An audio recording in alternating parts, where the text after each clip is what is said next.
할렐루야. 하나님 주시는 귀한 은혜가 온 성도들에게 넘치기를 축원합니다. 초등학교 3학년 아이들에게 선생님이 문제를 하나 냈답니다. 문제는 이러합니다. 술에 취해서 거리에서 큰 소리 지르거나 크게 노래 부르는 추태를 사자성어로 무엇이라고 하니 이렇게 묻습니다. 정답이 뭘까요? 네. 고성방가입니다. 고성방가하면 안 되죠. 네, 아이들이 대답이 아주 기발했습니다. 역시 아이들답습니다. 어떤 아이는 이렇게 말합니다. 고음불가,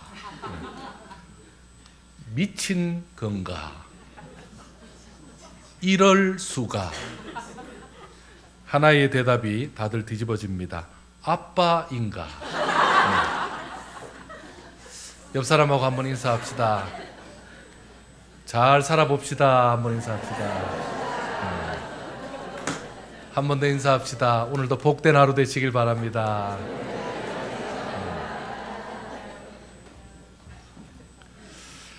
모압 땅에서 모든 것을 잃어버린 나오미가 이제 고향 베들레헴 땅으로 돌아왔습니다.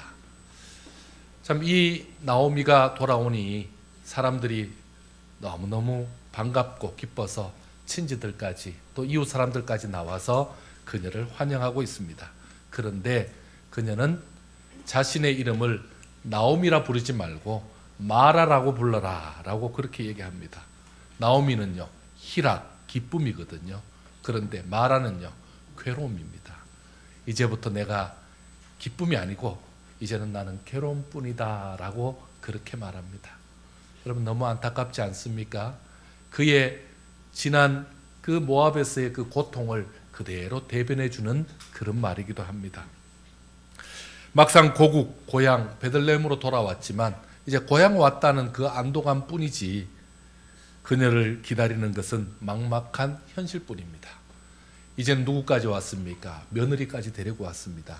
그런데 현실은 더 막막합니다.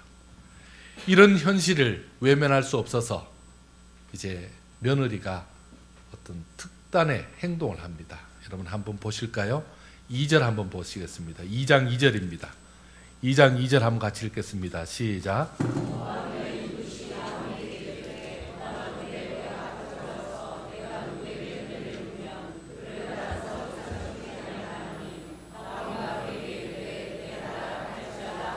아멘.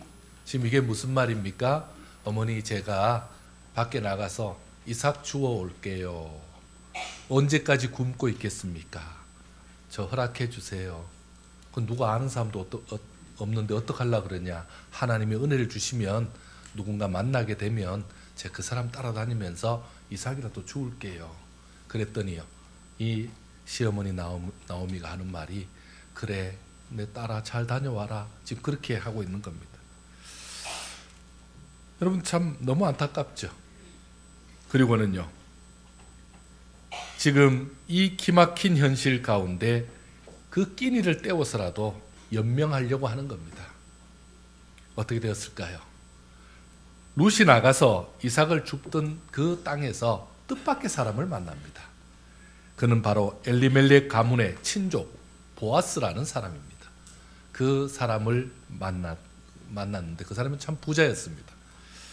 밭에서 이삭을 줍던 그 룻을 발견한 보아스가 그녀에게 다가와서 이런 말을 해줍니다. 여러분 8절 한번 읽어볼까요? 8절 한번 같이 읽습니다. 시작.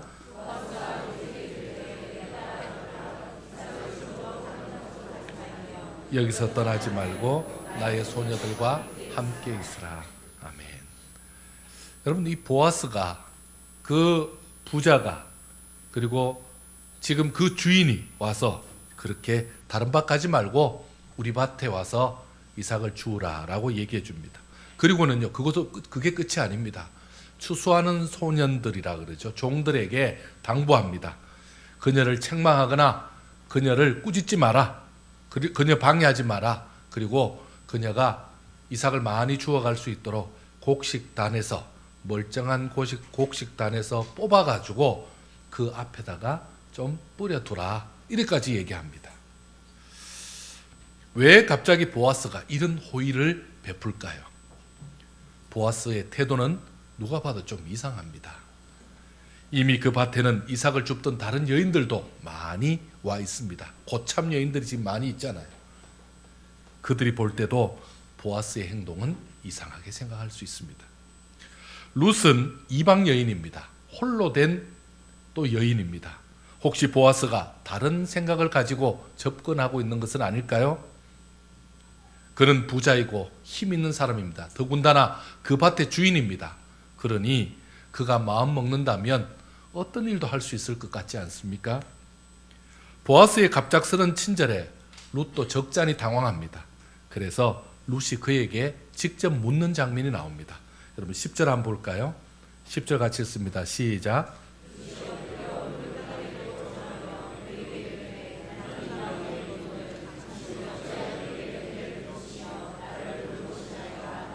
아멘. 내가 이방 여인인데 어찌 내게 이렇게 관심 갖고 나를 돌봐주십니까? 이거 어떻게 된 겁니까? 라고 묻고 있습니다. 어떻게 된 걸까요? 보아스의 진심이 무엇이겠습니까? 여러분 보아스는 룻에게 다른 생각을 가지고 접근한 것이 전혀 아닙니다. 본문에 등장하는 보아스는 룻에게 하나님께서 복 주시려고 준비한 사람입니다. 여러분 12절 한번 보실까요? 이 보아스의 말입니다. 12절 한번 같이 읽겠습니다. 시작. 하나님 여호와께서 그의 날개 아래 보호를 받으러 온 내게 온전한 상 주시기를 원하노라 하는지라. 아멘. 보아스가 지금 어떻게 말하고 있습니까? 여호와께서 네가 행한 일 그거 다 아시고 너에게 그런 그 행한 일대로 복받기를 원한다.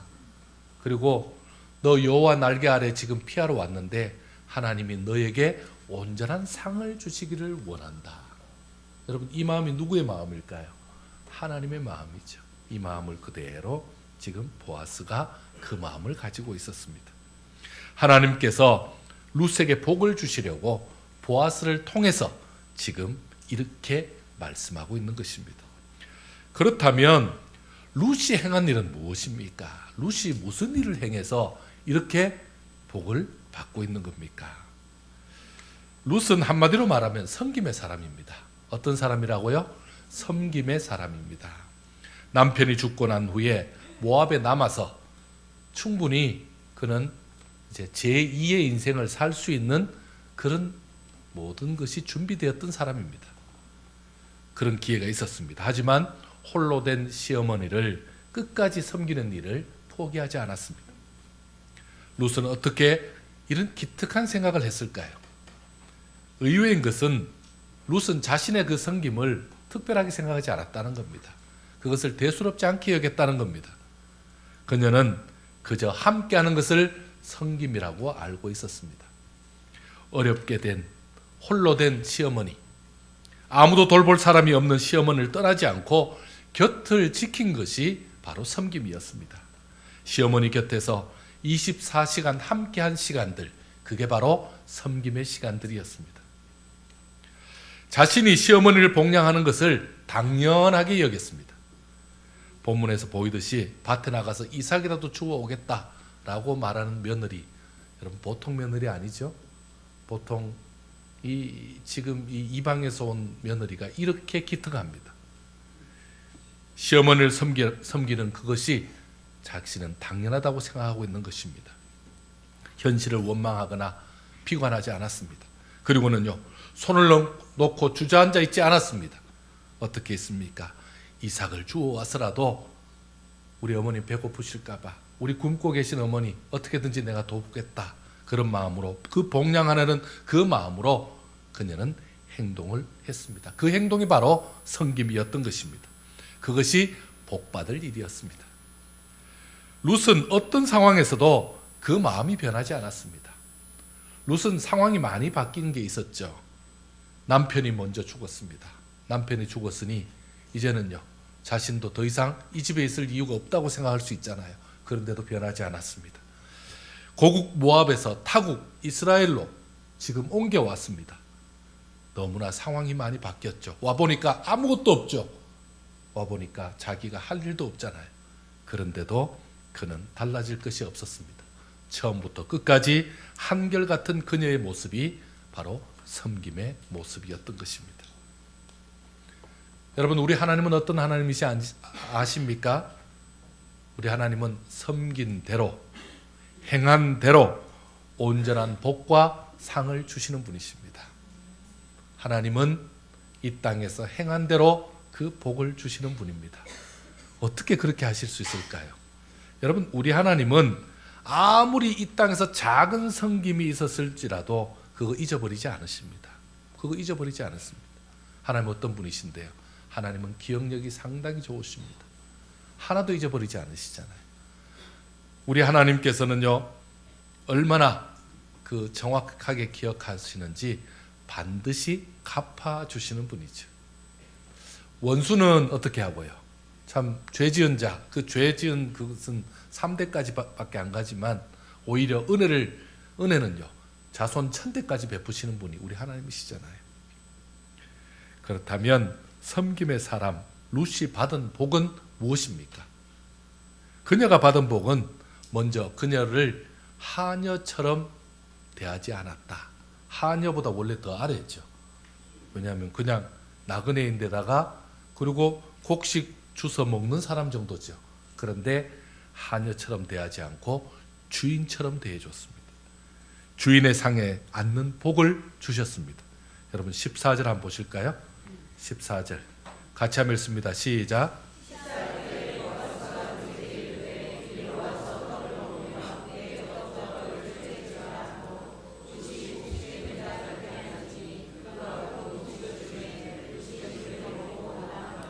아멘.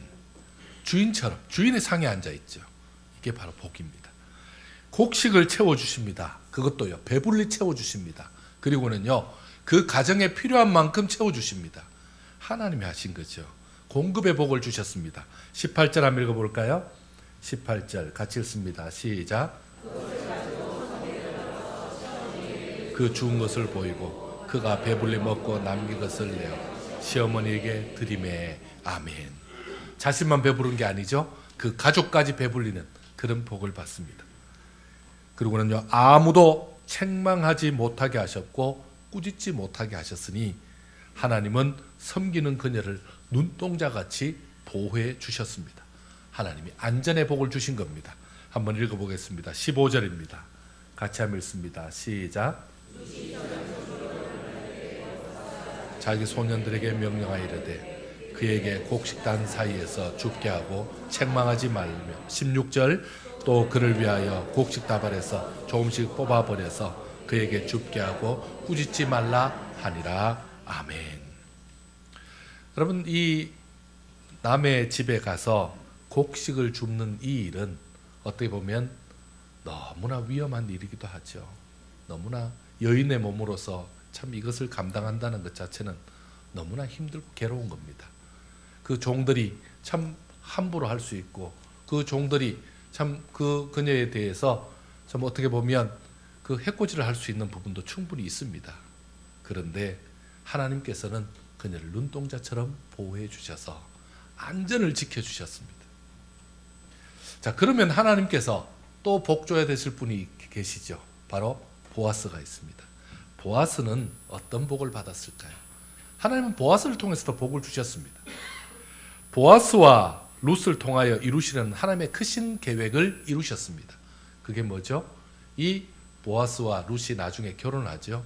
이 결혼해서 이 사람들이 다윗의 증조 할아버지, 증조 할머니가 됩니다.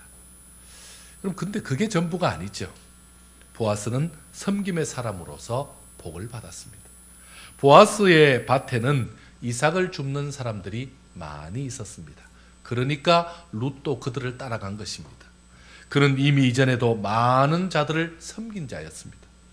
그는 일부러 곡식단에서 곡식을 뽑아서 땅에 떨어진 곡식이 아닙니다. 멀쩡한 곡식을 뽑아서 일부러 흘려줍니다.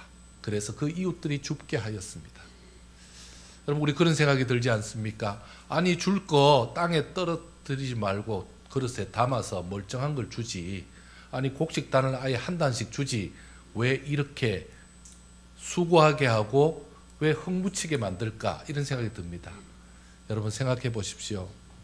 이삭을 줍는 것 자체는 그것은 이스라엘 백성들에게 있어서 어떻게 말하면 곡식단을 다 베지 말고 이삭을 주울 수 있도록 나그네 고아 과부들이 그것을 먹을 수 있도록 최소한 그 사람들이 연명할 수 있도록 두라라는 것이 율법의 그 명한 말씀에 명한 것입니다. 자, 그렇다면요. 그것을 줍는 그들은 힘들지만 어렵지만 그나마 그걸 통해서 먹고 연명하는 겁니다. 그런데 죽으면 어떻게 되죠? 자존심 상하죠. 주면 어떻게 되죠? 이 사람들이 또 주나 바라게 되죠. 여러분 이런 부분에서 오히려 율법으로 명해서 가지 중에 그 과일들 다 따지 말고 위에 거는 좀 남겨두고 따라 그렇게 말씀하죠. 여러분 그게 우리나라에도 그대로 있습니다. 우리나라에도 그대로 남아있는 풍습입니다. 우리가 흔히 까치밥이라 해서 까치 때문에 남겨준 것 같은데 뭐 더 자세한 건 알 수 없습니다만 원래 까치 때문에 남겨둔 건 아닐 겁니다. 왜냐하면 성경하고 너무 비슷합니다. 그래서 성경에서 말하는 그대로 했던 것으로 보입니다.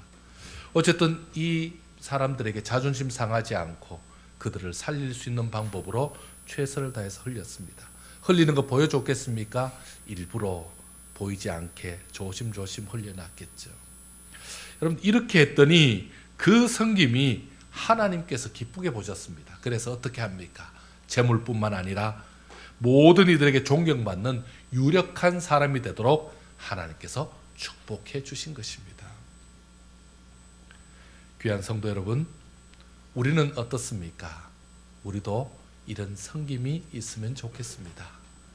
근데 문제는 우리에게 섬김에 대한 불편한 생각이 있을 수 있습니다. 어떤 불편한 생각이 있을 수 있습니까? 섬김이라는 말을 듣는 순간 무엇인가 내 것을 내놓아야 될 것 같은 그런 불안함이 듭니다. 내 것을 내놓아야 되니까 내가 손해본다는 생각이 많이 들죠.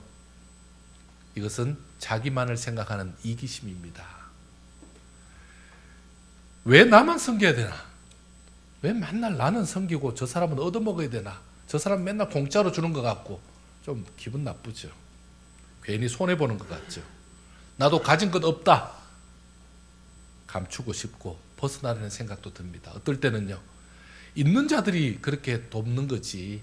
있는 자들이 그렇게 하는 거지. 나 같은 사람이 뭘 돕고 다른 사람을 섬길 수 있겠어. 이런 생각이 듭니다. 그것 또한 책임감을, 의무감을 내가 지지 않으려는 그런 마음에서부터 출발합니다. 여러분들은 섬김에 대해서 어떤 생각을 가지고 있습니까? 분명한 것은 이런 섬김이 없었다면 룻은 축복의 사람이 될 수 없었다라는 것입니다. 여러분 우리가 잘 아는 예수님은 어떤 분이십니까? 하나님의 아들이십니다.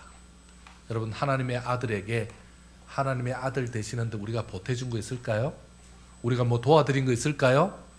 하나님의 아들로서 등극하실 때에 뭔가 협조해 드린 게 있을까요? 여러분 전혀 없습니다. 그런데도 하나님의 아들이신 그 예수님, 나에게 도움 하나도 받지 않으신 그 예수님이 나를 위해서 희생하셨습니다. 섬기셨습니다. 그 섬길 때 어디까지요? 자신의 온 몸과 그리고 피와 자신의 그 몸에 있는 모든 물까지 다 흘리신 분이 바로 예수님이십니다. 우리가 아무리 잘 섬긴다 한들 예수님이 나를 섬겨준 것만큼 우리를 섬겨준 것만큼 섬길 수 있을까요? 여러분 그렇게 할 수는 없습니다. 우리는 그렇게는 할 수 없어도 최소한 그 정도 섬김 받았으면 내가 섬길 수 있는 사람을 섬기는 것은 당연한 것입니다. 아무 조건 없이 룻을 섬기는 그 보아스의 모습에서 예수님이 보이지 않습니까? 여러분 참 너무 귀한 모습이죠. 그저 묵묵히 시어머니를 모시고 하루하루 최선을 다한 그녀의 모습이 오늘 우리 성도들 가운데도 종종 있는 모습 아닙니까? 묵묵히 여러분의 자리를 지금까지 지키며 섬기신 여러분들 다시 한번 축복합니다. 가장으로서 그 가장의 무게를 견디고 지금까지 섬기신 분들 너무너무 귀한 일을 하셨습니다. 어머니의 무게 최고의 무게죠. 그 무게를 지금까지 지키시고 지금까지도 함께 하시는 참 그 어머니의 자리를 지키시는 분들을 참 존경합니다. 여러분 참 어머니는 참 이상하죠. 저 지금도 집에 가도 팔순 되신 어머니가 밥을 하는 것을 당연하게 생각하고 어머니가 챙겨주는 것이 당연하다고 생각합니다. 왜 그럴까요? 워낙 오랫동안 그렇게 그냥 당연한 것처럼 생각해보면 그게 아닌데 나도 나이가 있고 어머니 나이가 있는데 그만큼 편하죠. 참 어머니의 그 섬김은 돌아가실 때까지 정말 마지막 그 사명을 다하시는 것 같습니다. 뿐만 아닙니다. 며느리로 섬기는 것이 얼마나 힘든 일입니까? 아들로 섬기는 것이 얼마나 어려운 일입니까? 배우자로서 섬기는 일이 얼마나 힘듭니까? 더군다나 한쪽 배우자가 아프면요, 평생 섬기는 그 일은 너무나 고통스러운 일입니다. 그렇지만 한결같이 그렇게 섬기고 있는 모습, 너무 귀한 모습입니다. 또 이 섬기면 섬김의 대상이 되는 사람이 알아봐주면 참 고맙잖아요. 고생한다, 수고한다, 고맙다 이러면 고맙잖아요. 그런데 참 이상합니다. 섬기면 섬길수록 그렇게 알아봐주지 않는 것이 또 우리네 모습인 것 같습니다. 오히려 욕먹을 때가 더 많습니다. 오히려 꾸중 들을 때가 더 많습니다. 왜? 잘하다가 안 하냐고. 왜 이것도 안 하냐고. 아니 그게 아니고 잠깐 잊었다 이러면 평생 하던 걸 왜 잊어버렸냐고. 뭐 이러면 더 요구할 때가 있잖아요. 그런데도 꿋꿋하게 섬기는 여러분들을 우리 하나님께서 응원하실 줄 믿습니다. 여러분 그거 아십니까? 섬김은 복입니다. 섬김은 노동이 아닙니다. 복입니다. 섬김은 축복의 통로입니다. 섬김은 은혜의 내일을 여는 오늘의 축복입니다. 섬기는 자는요, 섬김으로써 희생하고 손해보는 것이 아닙니다. 오히려 크고 놀라운 복을 쌓는 것입니다. 그리고 복을 받는 것입니다. 예수님은 섬김의 사람이라는 것을 꼭 우리는 기억해야 됩니다. 섬김의 대상이 누구일까요? 여러분 섬김의 대상은 우리가 보통 생각할 때 이렇습니다. 예수님을 섬기는 것은 곧 교회를 섬기는 거죠. 그렇다면요, 교회는 예수님 몸이기 때문에 그렇습니다. 여러분 교회를 세우신 것은요, 예수님의 몸이신 예수님을 섬길 수 있도록 교회가 오히려 그 역할을 감당해 주는 겁니다. 그래서 교회에서 섬기는 것은 예수님 섬기는 겁니다. 우리는 예수님을 육신의 몸을 입고 온 예수님을 뵙지 못했고 직접 섬길 기회가 없었습니다. 하지만 교회에서 섬길 수 있다면 그게 예수님 몸이기 때문에 주께서 그만큼 인정해 주실 줄 믿습니다. 여러분이 섬김을 받을 때에 이렇게 섬기시는 분들을 다시 한번 기억해야 됩니다. 이렇게 섬길 때 마음하고 그 다음에 섬김 받을 때의 마음을 다시 한번 점검할 필요가 있습니다. 예수님은 어떤 분이시죠? 이 땅에서 주님이 사랑하는 지극히 작은 자 한 사람의 섬긴 것을 예수님을 섬겼다라고 표현하고 있습니다. 내게 냉수 한 그릇 대접한 자, 그를 나를 대접했다라고 그렇게 말하고 있습니다. 예수님은 냉수 한 그릇 얻어먹은 것도 잊지 않으시는 분이시죠. 이 땅에서 복음이 필요한 사람들에게 복음을 전해주고 그들의 필요를 도와준 것을 주님이 잊지 않고 바로 그들이 나를 섬겼다라고 받으시는 분이 바로 우리 예수님이십니다. 교회에서 지금도 섬기는 분들이 너무 많습니다. 오늘도 그 일을 하고 계시죠. 여러분 주방에서 섬기는 분들은 어떤 분이실까요? 주방 전문가들일까요? 그냥 다른 일은 잘 못하고 주방에 소뚜껑 운전 잘해서 거기 계시는 분들일까요? 그냥 다른 데서는 쓸 일이 없고 거기 가서 기술 쓸 일이 있어서 거기서 쓰는 분들일까요? 여러분 그렇지 않습니다. 주방에서 일하는 분이 건강한 분들이 아닙니다. 그런데도 주방에서 일하십니다. 주방에서 일하면 어떻게 하죠? 오늘도 예수님을 대접하는 마음으로 성도 한 사람 한 사람에게 대접하고 있습니다. 접대하고 있습니다. 여러분 예수님을 대접하는 마음으로 접대하는 그분들을 보면서 어떤 마음 가지면 좋을까요? 이분을 통해서 주님 나를 챙겨주시고 나를 대접해 주시니 감사합니다. 주님의 섬기심인 줄 알고 제가 섬김받고 이분을 위해 기도하고 더 잘하겠습니다. 여러분 그런 태도가 필요합니다. 섬겨주니까 이거 당연하지. 여러분 그렇게 받으시면 안 됩니다. 오늘 주님이 나를 이렇게까지 섬겨주시는구나. 기쁨으로 감사로 받아야 합니다. 땡빛에 차량 안내하시는 분들이 있습니다. 여러분 그들이 차 한 대 들어올 때마다 어떻게 합니까? 오늘도 주님이 오시는구나. 주님이 가장 사랑하는 주의 귀한 자녀가 오시는구나. 그렇게 받는 겁니다. 그럴 때요. 여러분들이 차 문 열어주면 그냥 고맙다 그러고 그리고 그냥 당연하다. 여러분 그거는 어디 가서 하면 되죠? 발레 파킹이라고 있습니다. 우리 돈 주면서 하는 파킹. 거기 열쇠 맡기면서 차 잘 맡아요. 차 잘 관리해 주세요. 하는 경우는 그렇게 하면 됩니다. 우리 주차장은 발레 파킹 하는 분 한 분도 안 계십니다. 팁 받는 분 한 분도 안 계십니다. 뭐 하시는 거죠? 예수님을 섬기듯이 섬기고 있습니다. 그렇다면요, 여러분 그들에게 정말 감사한 마음과 고마운 마음을 가져주면 좋을 것 같습니다. 그들이 예수님 섬기듯이 대한다면 마치 내가 예수님 섬김 받듯이 나도 그들에게 최선을 다하는 그런 모습이 된다면 얼마나 아름답겠습니까? 섬기는 자에게는 섬기는 복이 있다는 것을 꼭 명심하시기 바랍니다. 섬기는 자에게는요, 어떤 섬기는 복이 있을까요? 현세와 내세에 주는 복이 있습니다. 현세와 내세의 복입니다. 섬김의 결과가 너무나 분명하죠. 마가복음 10장 29절의 말씀입니다. 우리 화면 한번 보시면 좋겠습니다. 화면의 말씀 한번 같이 읽겠습니다. 시작.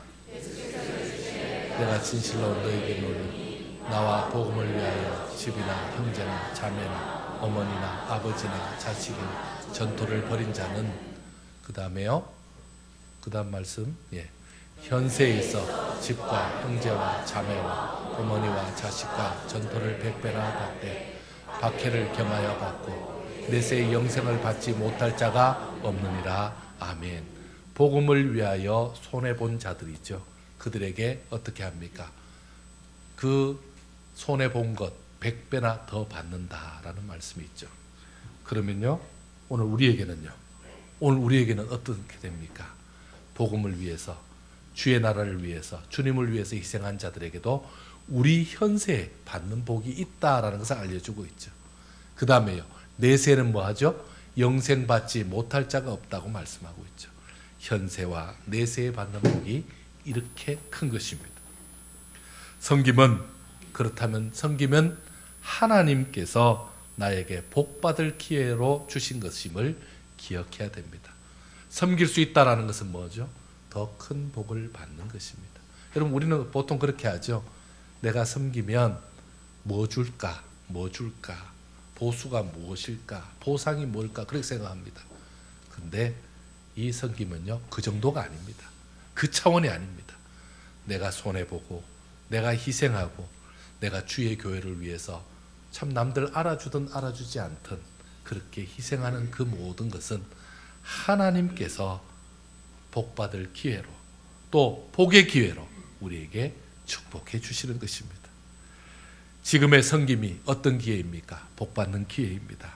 섬김의 기회가 왔을 때 기쁨으로 섬기면 그것이 복으로 연결됩니다. 억지로 섬기면 어떨까요? 억지로 섬기면 여러분 억지로 섬겨도 복 줍니다. 참 감사하죠. 억지로 섬겨도. 근데 억지로 짜서 주시겠죠, 복을. 근데 기쁨으로 섬기면요, 우리 하나님이 더 큰 복을 주실 줄 믿습니다. 오늘 현재의 자리에서 섬길 수 있음에 감사하시기 바랍니다. 여러분 이게 섬기는 것도 날마다 기회가 오는 것이 아닙니다. 언젠가 끝날 때가 있습니다.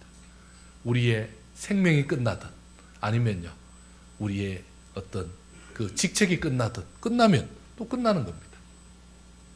이왕이면 더 잘 섬김으로 하나님 예비해 주신 큰 은혜와 복을 받기를 원합니다. 그러면요, 그 섬김이 이 땅에서 뿐만 아니라 현세와 저 천국에서 해같이 빛날 줄 믿습니다. 우리 찬양 하나 드리면 좋겠습니다. 우리 천국에서 해같이 빛나리 우리 찬양 한번 드리겠습니다.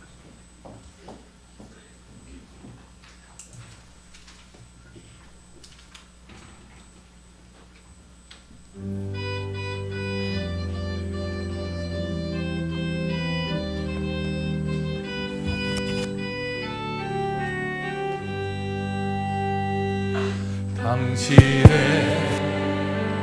그 섬김이 천국에서 해가 빛나리 당신의 그 겸손이 천국에서 해같이 빛나리 당신의 그 믿음이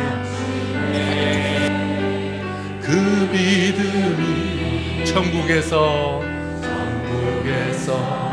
해같이 빛나리 당신의 그 충성이 천국에서 해같이 빛나리